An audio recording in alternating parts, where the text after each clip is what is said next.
Hi guys, second lecture start करते हैं जो कि लैंग्वेज ट्रांसलेटर के बारे में है।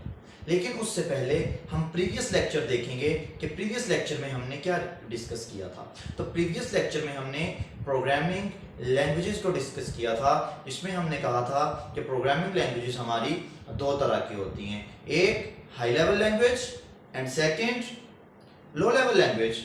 हमने ये कहा हाई लेवल लैंग्वेजेस जो हैं वो एक ह्यूमन पर्सन के ज़्यादा क्लोज हैं, जबकि जो लो लेवल लैंग्वेजेस हैं ये मशीन के ज़्यादा क्लोज हैं। अब क्वेश्चन ये अराइज होता है कि अगर कोड को हाई लेवल लैंग्वेज के अंदर लिखा जाए तो वो कोड कंप्यूटर पे डायरेक्ट अंडरस्टैंड कंप्यूटर उस कोड को डायरेक्टली अंडरस्टैंड कैसे करेगा, क्योंकि हम लास्ट लेक्चर में ये देख के आए थे कि हाई लेवल लैंग्वेज का लिखा हुआ कोड कंप्यूटर डायरेक्ट अंडरस्टैंड नहीं कर सकता। तो जब एक कोड को कंप्यूटर अंडरस्टैंड नहीं करता तो उसको कंप्यूटर के लिए अंडरस्टैंडेबल बनाने के लिए फिर हम क्या यूज करते हैं। तो हाई लेवल लैंग्वेज के लिखे हुए कोड को मशीन लैंग्वेज में कन्वर्ट करने के लिए हमारे पास लैंग्वेज ट्रांसलेटर्स होते हैं, जिनकी मदद से हम हाई लेवल लैंग्वेज के कोड को मशीन लैंग्वेज में कन्वर्ट कर सकते हैं। बाय डेफिनेशन अगर हम इसको देखें तो लैंग्वेज ट्रांसलेटर क्या है? A software which is used to convert high level language into machine language is called language translator. आपका लैंग्वेज ट्रांसलेटर क्या है? एक ऐसा सॉफ्टवेयर जो आपके हाई लेवल लैंग्वेज के लिखे हुए कोड को मशीन लैंग्वेज में कन्वर्ट कर सकता है या करता है, या अगर मैं यूं कहूं जो हमारे सोर्स कोड को ऑब्जेक्ट कोड में कन्वर्ट करता है। अभी हम देखेंगे सोर्स कोड और ऑब्जेक्ट कोड क्या होते हैं, अभी इसको भी डिस्कस करते हैं। तो लैंग्वेज ट्रांसलेटर एक ऐसा सॉफ्टवेयर जो आपके सोर्स कोड को ऑब्जेक्ट कोड में कन्वर्ट करता है या ट्रांसलेट करता है, उसे हम लैंग्वेज ट्रांसलेटर कहते हैं। और लैंग्वेज ट्रांसलेटर को लैंग्वेज प्रोसेसर भी कहते हैं। इसकी बेसिकली तीन टाइप्स होती हैं। Number 1 is compiler, number 2 is interpreter, number 3 is assembler. अब यहां पे बात आती है, जो मैंने अभी वहां पे दो वर्ड्स बोले थे, source code and object code. What is source code and what is object code? तो इसको देखते चलें कि a program written in high level language और assembly language that is called source code. यानी ऐसा कोड जो हमने हाई लेवल लैंग्वेज में लिखा हुआ हो या असेंबली लैंग्वेज में लिखा हुआ हो, जिस तरह के हम सी का कोड लिखते हैं, जिस तरह के हम C++ का कोड लिखते हैं, जिस तरह के हम जावा का या विजुअल बेसिक का कोड लिखते हैं, तो वो सारा कोड जो हम टाइप करते हैं किसी एडिटर के ऊपर, दैट इज सोर्स कोड। अब लैंग्वेज ट्रांसलेटर क्या करते हैं? उस सोर्स कोड को ऑब्जेक्ट कोड में कन्वर्ट करते हैं। अब देखते हैं ऑब्जेक्ट कोड क्या होता है। तो a program written in machine language is called object code. तो ऐसा कोड जो कि मशीन लैंग्वेज में लिखा हुआ हो, लाइक सिंपल 0 1 0 1 1 0, मतलब 0 1 बाइनरी फॉर्म में लिखा हुआ code, that is called object code. Language translator अब आपके तीन तरह के होते हैं, अभी हम देख के आए। Number 1 is compiler, number 2 is interpreter, number 3 is assembler. अब अगर हम कंपाइलर की बात करें तो कंपाइलर क्या होता है? कंपाइलर आपका एक लैंग्वेज ट्रांसलेटर है, ये भी एक सॉफ्टवेयर है, लेकिन ये वर्क कैसे करता है इसको देखते हैं। Which convert source code into object code, या यहां पे आप लिख सकते हो high level language into machine language as a whole, one at a time. I mean कि मैं कोड लिखता हूं, मैं सारे का सारा कोड लिखता चला जाता हूं, और मैं जब सारा कोड लिख लेता हूं तो उस कोड को लिखने के बाद मैं कंपाइल के बटन पे क्लिक करता हूं तो मेरा सारे का सारा program at a time convert हो जाता है मशीन लैंग्वेज में। तो हमारा कंपाइलर एज अ होल सारे के सारे प्रोग्राम को एक ही दफा एक ही टाइम में मशीन लैंग्वेज में ट्रांसलेट कर देता है। It is faster than interpreter. अब ये फास्टर क्यों है, ये अभी हम जब इंटरप्रेटर की डेफिनेशन या इसकी वर्किंग देखते हैं तो अभी हम इन दोनों के दरमियान कंपैरिजन करते हैं। It is difficult to find syntax error. Number 2, हमारा जो कंपाइलर का काम है वो सिंटैक्स एरर्स को फाइंड आउट करना भी है। अब सिंटैक्स एरर्स क्या होती हैं? सिंटैक्स एरर अगर मैं ये कहूं, ये एरर्स वाला क्वेश्चन भी हम आगे चल के पढ़ेंगे। फिलहाल आप एक जस्ट छोटी सी बात समझ लें कि अगर मैं ये बात करूं, सपोज मैंने सी लैंग्वेज के अंदर एक कोड लिखा, मैं कहीं पे कोई कॉलन मिस कर गया, कहीं पे मैं कोई कॉमा मिस कर गया, कहीं पे मैं कोई सेमीकोलन मिस कर गया, यानी हर प्रोग्राम जो हाई लेवल लैंग्वेज है, हर हाई लेवल लैंग्वेज को में प्रोग्राम लिखने के कुछ ना कुछ रूल्स होते हैं। जब मैं उन रूल से वायलेट करूंगा या मैं उन रूल्स को फॉलो नहीं करूंगा तो मेरा प्रोग्राम हमें एरर देगा। तो वो जो एरर आएगा उस एरर को हम बोलते हैं सिंटैक्स एरर। तो मेरा जो कंपाइलर है ये सिंटैक्स एरर भी फाइंड आउट करता है कि आपके प्रोग्राम लिखने में ग्रामर की यानी प्रोग्राम के सिंटैक्स की मिस्टेक कहां पे, तो ये सिंटैक्स एरर भी जनरेट करता है। लेकिन इसमें हमने पढ़ा it is difficult to find out syntax error. Syntax error को फाइंड आउट करना ये डिफिकल्ट है। क्यों डिफिकल्ट है इसको भी हम अभी इसके कंपैरिजन में अंडरस्टैंड करते हैं। Number 3, error is not find out immediately.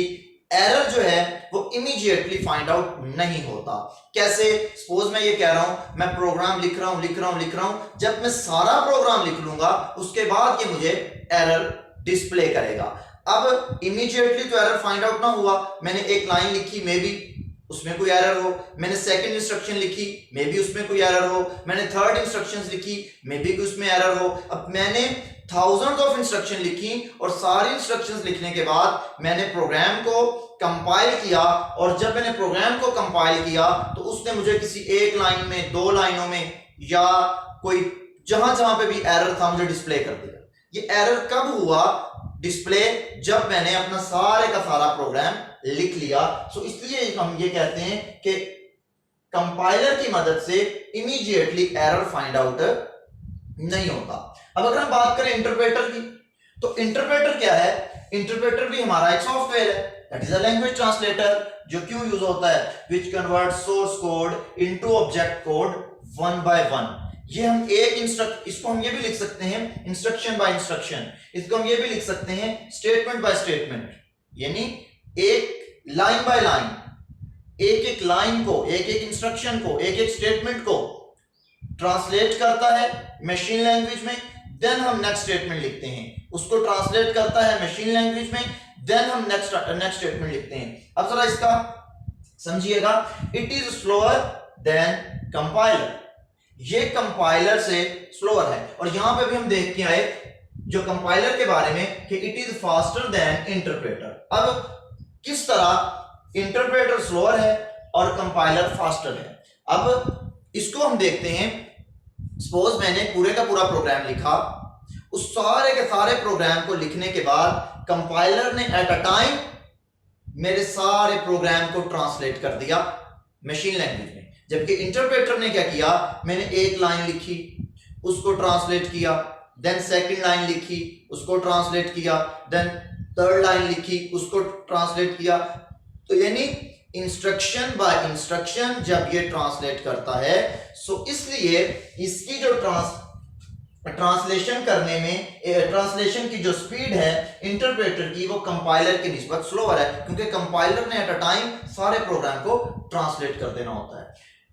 Third point जो यहां पे लिखा हुआ है, easier to find syntax error, और यहां पे मैंने लिखा था difficult to find syntax error, यानी कंपाइलर हम के लिए सिंटैक्स एरर को फाइंड आउट करना डिफिकल्ट है, जबकि इंटरप्रेटर के लिए एरर को फाइंड आउट करना आसान है।